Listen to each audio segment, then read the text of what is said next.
L'élection de Othman et son accession au califat. Omar avait pris la décision de consulter certains compagnons pour élire son successeur. Il apparaît que le calife Omar avait déjà longuement réfléchi à sa succession et à la méthode à laquelle il fallait recourir pour désigner le troisième calife. Il avait dit « Si je nomme personnellement mon successeur, ce ne sera pas une innovation, puisque celui qui était meilleur que moi, Abu Bakr, l'a déjà fait, en me désignant. Et si je laisse cela à la consultation des musulmans, celui qui était meilleur que moi, le prophète de Dieu, l'a fait aussi. » Omar opta finalement pour la méthode de la consultation. Il choisit 6 parmi les plus éminents compagnons du prophète. C'étaient ceux qui étaient les plus en vue chez les musulmans, les plus respectés et les plus écoutés. At-Tabari a rapporté qu'au lendemain de son agression, Omar convoqua Ali, Othman, Saad, Abdurrahman, Ibn Auf, Zubayr, et leur dit « J'ai bien examiné la question et j'ai vu que vous étiez les têtes des différents clans. Et j'ai bien vu aussi qu'il fallait que tous les musulmans soient dirigés par l'un d'entre vous. En vérité, je ne crains pas les gens pour votre personne, si vous êtes droit, mais j'ai peur que les gens ne se divisent si vous-même êtes divisés et en désaccord. Retirez-vous, pour vous consulter mutuellement, et choisissez l'un d'entre vous. » Ensuite il reposa la tête. Sa blessure saignait. Il perdit connaissance. Le groupe des 5 se retira pour se concerter, mais subitement la discussion devint animée et les voix s'élevèrent. Alors Abdallah ibn Omar leur demanda de cesser de se disputer alors que le chef des croyants n'était pas encore mort. En entendant cette exclamation de Abdallah, Omar, qui venait de reprendre connaissance, demanda au groupe de se retirer et mit fin à l'entrevue. Omar ordonna que l'on remette cette réunion jusqu'après sa mort. Il leur fixa de délibérer durant 3 jours et décida que durant les consultations pour l'élection du nouveau calife, c'est Souhaib qui serait chargé de diriger les prières communes. Omar insista pour que les hommes choisis ne se séparent au 4e jour qu'après s'être mis d'accord sur le choix du nouveau chef de la communauté. Il ordonna que Talha, qui était absent, soit mis au courant dès son arrivée et que s'il arrivait après les 3 jours de discussion et de consultation, il pouvait ratifier leur accord pris sans lui. Omar avait des doutes quant à l'adhésion de Talha à cette procédure, mais Saad ibn Abi Waqqas le tranquillisa à ce sujet, lui disant qu'il saurait convaincre Talha pour qu'il ne remette pas en cause le choix du groupe. Quand il fit ses dernières recommandations, Omar dit « Je crois que le nouveau calife sera l'un de ces 2 hommes, Ali ibn Abu Talib ou Othman ibn Affan. Si c'est Ali, c'est un homme qui a un bon caractère, et il devra en vérité gouverner avec plus de fermeté, pour pousser les gens à se maintenir sur le chemin de la vérité. Et si c'est Othman, c'est un homme doux et tendre. Si le choix se porte sur Saad, il mérite le califat. S'il n'est pas élu, qu'on ne le néglige pas, et que l'on fasse appel à lui dans la direction des provinces, car si je l'ai destitué de sa fonction de gouverneur de Koufa, ce n'est point pour une quelconque traîtrise ou faiblesse. Quant à Abdurrahman ibn Auf, c'est un homme plein de sagesse. Dieu lui a accordé sa protection, écoutez-le et ayez recours à ses conseils. » Omar recommanda à Ali ainsi qu'à Othman que s'il était désigné à la tête de la communauté, qu'il évite de donner des avantages à des gens de sa famille et d'en faire des responsables de l'État. Ensuite, Omar convoqua Abu Talha al-Ansari et lui dit « Abu Talha, Dieu que soit exalté sa toute-puissance, a honoré l'islam par votre adhésion, vous les Ansar, les gens de Médine. Je te charge de choisir 50 hommes parmi les Ansar, et de veiller à ce que les hommes que j'ai désignés pour se consulter se réunissent dans une maison jusqu'à ce qu'ils se mettent d'accord sur l'élection du nouveau calife, et de laisser entrer avec eux Abdallah ibn Omar comme observateur. Si Talha arrive à temps, tu le laisseras se joindre au groupe. » Puis Omar demanda à Al-Miqdad de réunir dans une maison après son enterrement les hommes qu'il avait désignés et de les empêcher de se séparer avant d'avoir désigné un calife. Quand Omar, que Dieu soit satisfait de lui, mourut, Al-Miqdad réunit les personnes désignées par Omar à sa succession, et Abu Talha se tint devant la porte selon la recommandation du calife défunt, leur jurant qu'il ne leur permettrait pas de prolonger les discussions au-delà des 3 jours fixés par Omar. C'est après 3 jours de discussion et de délibération que le conseil se prononça. Un groupe en faveur de Ali et un autre groupe en faveur de Othman. Ibn Kathir a raconté qu'Abd-ar-Rahman ibn Auf, à qui l'on avait confié l'arbitrage, a consulté les gens, tous les gens, les élites et la masse. Il s'informa auprès d'eux par groupe et individuellement, même les femmes au foyer furent consultées ainsi que les jeunes. On alla même à la rencontre des voyageurs pour leur demander ce que l'on pensait dans les régions d'où ils arrivaient, de Ali et de Othman. La plupart des musulmans se prononçaient en faveur de Othman. Alors Ibn Auf annonça qu'il était élu et tous les musulmans ont fait acte d'allégeance. L'élection de Othman eut lieu un lundi, veille de la fin du mois d'Oul al-Hijja de l'an 23 de l'Hégire, et il fut investi et prit ses fonctions le premier mois de Muharram de l'an 24 de l'Hégire. On a appelé cette année l'année du saignement, car les gens saignaient du nez. C'était une épidémie qui toucha beaucoup de personnes.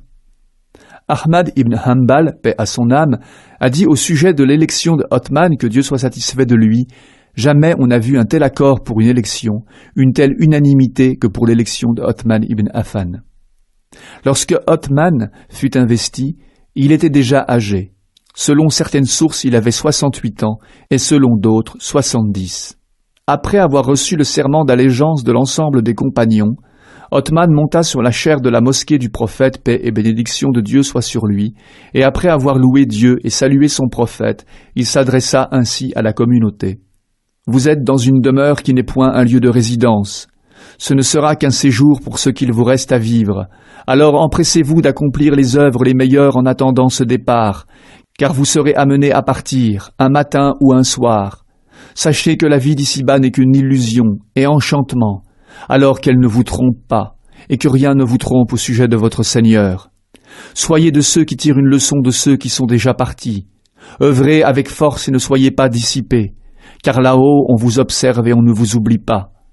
Où sont partis ceux qui étaient les enfants chéris de la vie d'ici-bas?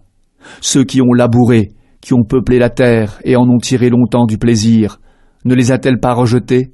Rejetez la vie d'ici-bas et traitez-la comme Dieu l'a traitée. Cherchez à acquérir la vie dernière, car en vérité, Dieu nous a donné un exemple pour cette vie, de même concernant ce qui vaut mieux qu'elle, en disant « Propose-leur encore cette autre parabole.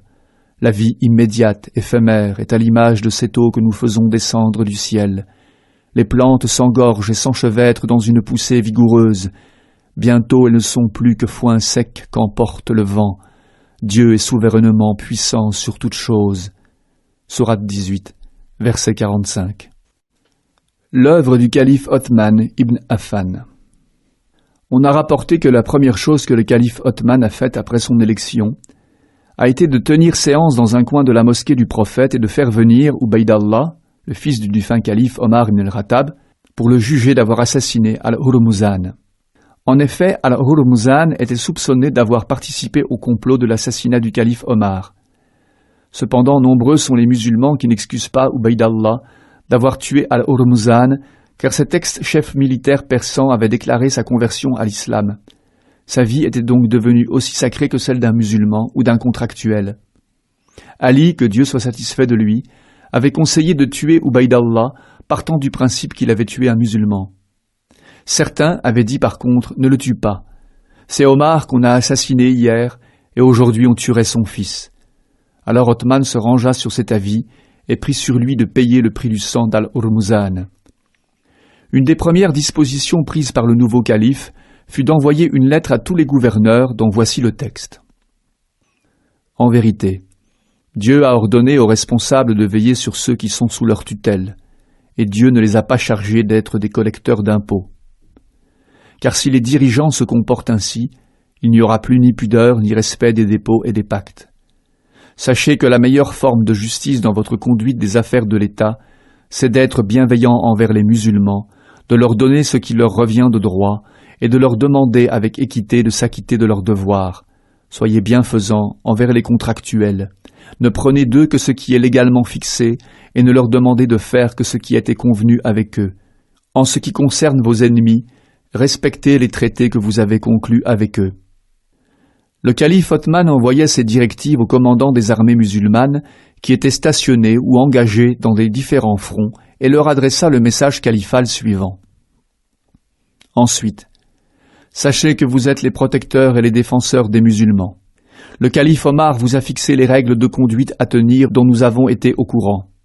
Faites en sorte qu'il ne me parvienne pas que vous avez changé de comportement ou de façon de commander, car par notre intermédiaire, Dieu changerait votre situation et d'autres vous succéderaient. Faites donc en sorte d'agir convenablement en ce que Dieu m'a chargé d'accomplir et de veiller comme il se doit à son accomplissement. Le calife Othman, que Dieu soit satisfait de lui, adressa de même un message aux responsables du cadastre dans les différentes provinces musulmanes en leur ordonnant ce qui suit. En vérité, Dieu a créé les créatures par la vérité. C'est pour cela qu'il n'accepte que ce qui est juste et véridique. Alors prenez avec justice et donnez avec justice.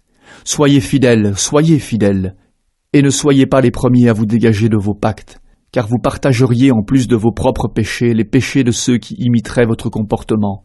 Soyez fidèles dans vos engagements, et ne commettez point d'exaction envers l'orphelin ni le contractuel, car Dieu sera l'adversaire de celui qui les aurait opprimés. Le calife Othman, que Dieu soit satisfait de lui, envoya un message à la masse musulmane dans les différentes régions. Il leur rappela leur engagement envers Dieu et les engagea à ne pas tomber dans les innovations, à veiller que les richesses qui affluent ne les détournent pas de Dieu et à éviter de se faire les amis intimes de cette vie éphémère. La direction de l'État sous Othman débuta par des révoltes qui se déclarèrent dans beaucoup de régions, à l'est comme à l'ouest. C'est comme si les Persans et les Byzantins s'étaient mis d'accord pour se soulever en commun dès l'annonce de la mort de Omar ibn al-Khattab. Tout le monde craignait Omar et connaissait sa valeur stratégique et sa force de caractère qui remplissait les soldats musulmans de ferveur et de confiance. Omar, les Persans le craignaient à tel point que le plus vaillant commandant de l'armée perse, Rustam, a pu dire « Omar m'a dérouté et m'a causé beaucoup de peine. Il parle aux chiens qui comprennent ses directives et les accomplissent à merveille. » Rustam, comme tous les nobles persans, méprisait les Arabes qu'ils avaient toujours commandés avant l'islam, mais il ne se rendait pas compte du changement que l'islam avait apporté dans les comportements et la façon d'agir de ceux qu'il comparait aux chiens. Donc, avec l'annonce de la mort de Omar, que Dieu soit satisfait de lui, qui était selon toute vraisemblance le résultat d'un complot organisé et orchestré par les Persans, des foyers de révolte se déclarèrent, et Othman, que Dieu soit satisfait de lui, dut agir avec rapidité et sagesse face à cette situation. Dans la même période, Byzance envoya ses navires de guerre pour attaquer Al-Iskandariya, par voie maritime et par voie terrestre. Les Byzantins attaquèrent aussi les côtes de la Palestine, incitant les populations à se révolter contre les musulmans. La situation était critique et difficile, car le dernier empereur perse, Yazdgard, harcelait l'armée musulmane. Othman, que Dieu soit satisfait de lui, réagit avec justesse. Il démontra qu'il n'était pas un homme faible, comme certains le laissaient entendre. Il mit sur pied les différentes armées qui devaient ramener le calme et confirmer l'autorité de l'État musulman sur les différentes régions acquises à l'islam. Othman réussit dans sa démarche. En dépit, il faut le noter avec insistance, de la difficulté de la charge qu'il devait assumer, si on compare cette situation à la période du gouvernement d'Abou Bakr, ou à celle du deuxième calife Omar, que Dieu soit satisfait d'eux. La situation militaire avait évolué, et la tâche des armées musulmanes devenait plus difficile, à cause de l'étendue des lignes de front et de la multiplication des points d'affrontement, et à cause de l'importance des distances séparant les fronts des principaux centres névralgiques de l'État musulman. Othman, que Dieu soit satisfait de lui, ne se limita pas à enrayer les soulèvements, mais il continua la mission de propagation de l'islam. Il fut le premier à engager les musulmans sur mer et ordonna pour cela la construction de navires de guerre. Sous son impulsion également, les musulmans allèrent plus loin en Asie jusqu'à atteindre l'Inde et la Chine vers l'est et à s'approcher des portes de Constantinople vers l'ouest. Le calife incita les musulmans à propager l'islam dans les contrées occidentales de l'Afrique et ils poussèrent jusqu'à l'Andalousie. Vers le sud, les musulmans atteignirent le Soudan et certaines régions d'Éthiopie. Les armées musulmanes avaient déjà ouvert à l'islam le royaume de Perse. Il persistait cependant certains foyers de rébellion où l'État musulman n'avait pu enrayer complètement l'opposition de certains supporters du pouvoir sassanide. Le troisième calife Othman va mettre de l'ordre dans ces régions et affermir l'islam. Durant la troisième année de son califat, soit en l'an 29 de l'Hégire, le Kurdistan et d'autres régions avoisinantes se sont soulevées. Othman prit alors la décision de destituer le gouverneur de Bassora, Abu Moussa al-Ash'ari, et confia cette charge à l'un de ses propres cousins, âgé de 25 ans. Le calife lui affecta les soldats qui avaient été aux côtés d'Abu Moussa al-Ash'ari et lui ordonna de se déplacer vers Khurasan pour prêter main forte à Saïd ibn al-As qui y avait été envoyé avec des renforts venus d'Oman et de Bahreïn. Abdallah ibn Amir arriva le premier à Khurasan qu'il soumit et continua sa marche vers Nissabour. Quant à Saïd ibn al-As, sachant qu'il ne pouvait plus rejoindre Ibn Amir, qui continuait sa percée en territoire persan, il entreprit d'entamer lui aussi sa mission de pacification et de consolidation de l'autorité musulmane. Il se rendit à Damégan, et de là se dirigea vers Djourdjan et le Tabéristan, qui étaient en pleine révolte. Tous les deux capitulèrent, le Tabéristan après une certaine résistance. De son côté, Abdallah ibn Amir continua son épopée. Il pacifia tous les bourgs persans, puis continua sa mission jusqu'à Kaboul et Mukran. Quand Ibn Amir eut achevé ce travail gigantesque, on lui dit « Personne n'a pu réaliser l'équivalent de ce que tu viens d'accomplir. » Il répondit « Certes, mais cela nécessite beaucoup de reconnaissance envers Dieu. Je formule le vœu de l'en remercier en quittant ce lieu où je me trouve en vêtements de sacralisation pour venir jusqu'à la mosquée sainte. » Ibn Amir s'acquitta de son vœu, il partit de Nissabour à la Mecque, puis il se rendit auprès du calife à Médine. Ibn Amir réalisa ce vœu en l'an 32 de l'Hégire. Ainsi les musulmans achevèrent définitivement l'ouverture de l'empire persan sous Othman, et cet engagement final eut pour conséquence la mort du dernier roi sassanide, Yazdgard. Jusqu'en 26 de l'Hégire, les musulmans cherchèrent essentiellement à consolider leur autorité dans les régions persanes, car les Byzantins veillaient particulièrement à se constituer une armée de valeur depuis que les musulmans leur avaient retiré l'autorité sur la Syrie et l'Égypte. Lorsqu'Othman accorda la permission d'envahir certaines régions de l'Empire byzantin, les musulmans commencèrent à harceler les forces byzantines à l'est de l'Asie mineure. C'est alors que la ville d'Alexandrie répondit à l'appel des Byzantins et que ses habitants se soulevèrent contre les musulmans. Le calife ordonna à Amr ibn al-As d'attaquer les forces byzantines et de mettre fin à ce soulèvement. Pour sa part, Muawiyah, le gouverneur du Cham, s'était fixé comme but d'attaquer la capitale byzantine Constantinople. Mais il voulait préparer cela en une série d'attaques par étapes pour se rapprocher petit à petit des côtes de la capitale de l'Empire byzantin. Muawiyah avait en effet mesuré la difficulté de la tâche. Il n'ignorait pas que les Byzantins étaient redoutables par voie terrestre et qu'il était dangereux de pénétrer à l'intérieur de l'Anatolie. Il ne restait comme solution que de les attaquer par la mer. Quand Muawiyah demanda au calife Othman la permission d'attaquer l'Empire romain d'Orient par la mer, le calife consulta les compagnons du prophète qui se rappelèrent la prophétie de l'envoyé de Dieu à ce sujet. On a rapporté que le messager de Dieu, paix et bénédiction de Dieu soit sur lui, avait fait un jour sa sieste et s'était réveillé tout souriant. Haram lui avait demandé la raison de sa joie, et il lui avait répondu « J'ai vu des gens de ma communauté qui affrontaient les vagues de la mer sur des lits comme des rois. » Haram lui avait demandé d'invoquer Dieu pour qu'elle soit avec eux, et le prophète lui avait répondu « Tu en feras partie. » Puis le prophète, paix et bénédiction de Dieu soit sur lui, s'était rendormi, puis réveillé de nouveau, tout souriant, et avait expliqué « J'ai vu d'autres gens de ma communauté qui affrontaient les vagues de la mer sur des lits comme des rois. » Alors Haram lui avait demandé « Ô prophète de Dieu, invoque Dieu pour que je sois avec eux. » Mais le prophète, paix et bénédiction de Dieu soit sur lui avait dit « Tu seras parmi les premiers. » Othman ibn Affan reçut donc l'approbation des compagnons pour engager les armées musulmanes dans cette entreprise en territoire byzantin. Alors il donna, en l'an 26-27 de l'Hégire, son accord à Muawiyah pour entreprendre la conquête de l'Empire romain. Le calife conditionna son accord en interdisant à Muawiyah d'enrôler les gens par la force. Ils devaient être tous volontaires. Muawiyah chargea Abdallah ibn Abissar, le gouverneur d'Égypte, de commencer la construction des navires et de faire appel pour cela à l'expérience des Égyptiens dans la réalisation de cet important chantier. De son côté, Muawiyah se chargea de constituer une autre flotte sur les côtes du Cham. En l'an 28 de l'Hégire, la flotte musulmane était prête. Elle comptait 1700 navires.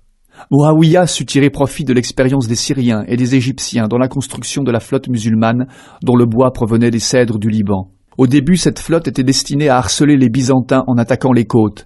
Puis les musulmans changèrent de tactique et envahirent certaines régions. C'est ainsi que les musulmans ouvrirent à l'islam l'île de Chypre, en l'an 33 de l'Hégire, 654 après Jésus-Christ. Un certain nombre des compagnons du prophète faisaient partie des combattants, y compris Ubada ibn as-Samit, et son épouse, Haram. Haram gagna le martyre lors de cette bataille et fut enterré sur l'île. Pendant longtemps, on appela sa tombe la tombe de la femme pieuse. Les musulmans bâtirent sur l'île une mosquée et y installèrent une garnison forte pour en faire un point de ravitaillement de la flotte musulmane en Méditerranée. La réaction des Byzantins fut rapide, et ils provoquèrent les musulmans dans une bataille navale qui se voulait décisive. Les historiens nous rapportent que cette bataille se déroula du côté byzantin sous le commandement de Constantin II, fils de l'empereur Héraclius, et du côté musulman sous le commandement du gouverneur d'Égypte. Elle eut lieu près des côtes de l'Asie mineure, en l'an 34 de l'Hégire. Cette bataille fut appelée la bataille des colonnes, les colonnes désignant les mâts des bateaux tant ils étaient nombreux. Elle se solda par une défaite cuisante des Byzantins. À partir de cette date, les musulmans devinrent une puissance militaire sur terre et sur mer. Sur le front ouest, la propagation de l'islam s'était arrêtée au temps de Omar ibn al-Khattab. Elle reprit sous l'impulsion du calife Othman. En l'an 27 de l'Hégire, 648 après Jésus-Christ, Othman réunit les compagnons du prophète, que Dieu soit satisfait d'eux, pour les consulter à ce sujet. Ils étaient favorables à une progression de ce côté, et beaucoup d'entre eux accompagnèrent l'armée musulmane. Nous ne citerons que Abdallah ibn Abbas, Abdallah ibn Omar, Al-Hassan et Al-Hussein, les petits-fils du prophète, Abdallah ibn Masoud. Othman donna le commandement de cette armée au gouverneur d'Égypte. L'armée musulmane dépassa Tripoli, puis Barca, et continua son avancée vers Gabès, puis Soubaïtillah, où une bataille très importante eut lieu contre l'armée byzantine commandée par le patricien Grégaorius, laquelle comptait 100 000 hommes, alors que de son côté l'armée musulmane n'en comptait que 20 000. Cette bataille s'acheva par la mort de ce gouverneur romain et par une débâcle générale de son armée. Étant donné l'éloignement relatif de l'Ifrikriya par rapport à Byzance, l'armée byzantine d'Afrique ne put être reconstituée, ce qui laissa la porte de l'Afrique ouverte aux musulmans. L'opposition de certaines tribus berbères ne fut pas négligeable, mais l'insistance des musulmans stabilisa la région. Après la défaite des Byzantins, les musulmans envoyèrent des détachements dans tous les coins du pays, à Gafsa au sud, à El Djem dans le Sahel, ainsi qu'à Sousse. Toutes ces localités tombèrent entre les mains des musulmans. Les Byzantins demandèrent alors de signer un traité de paix. Quand l'ouverture de l'Ifriqiya à l'islam s'acheva, Othman, que Dieu soit satisfait de lui, ordonna qu'on se dirige vers l'Andalousie. La campagne d'Ifriqiya fut terminée en l'an 29 de l'Hégire, 650 après Jésus-Christ.